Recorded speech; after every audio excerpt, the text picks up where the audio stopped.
YCP నేతలను వదిలిపెట్టేది లేదన్నారు Guntakal MLA Gummanuru Jayaram. స్థానిక ఎన్నికల్లో వైసీపీ వాళ్లను నామినేషన్లు కూడా వేయకుండా చేయాలంటూ గుత్తి టీడీపీ కార్యకర్తల సమావేశంలో చెప్పారు. మంత్రి లోకేష్ రెడ్ బుక్ మూసేసినా స్థానిక సంస్థల ఎన్నికల తర్వాత తాను రెడ్ బుక్ ను తెరుస్తానని అంటున్నారు జయరాం. వైసీపీ పాలనలో టీడీపీ నేతలపై ఎన్నో కేసులు బనాయించారని అన్నారు.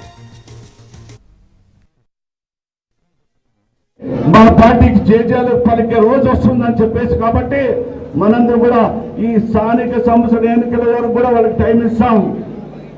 బుద్ధి మార్చుకొని మా పార్టీలోకి వచ్చి మా పార్టీ తీర్థం తెచ్చుకొని మా ఆశీర్వాదం పొందితే కానీ లేదా రేపు స్థానిక సంస్థల ఎన్నికల్లో తల ఊపితే మాత్రము తోక కత్తరించి సున్నమంటించి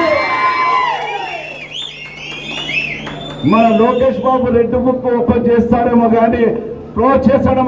రేపు స్థానిక సంస్థల ఎన్నికలు అయిన తర్వాత రెడ్ బుక్ నేను ఓపెన్ చేస్తానని చెప్పించి కాంగ్రెస్ పార్టీ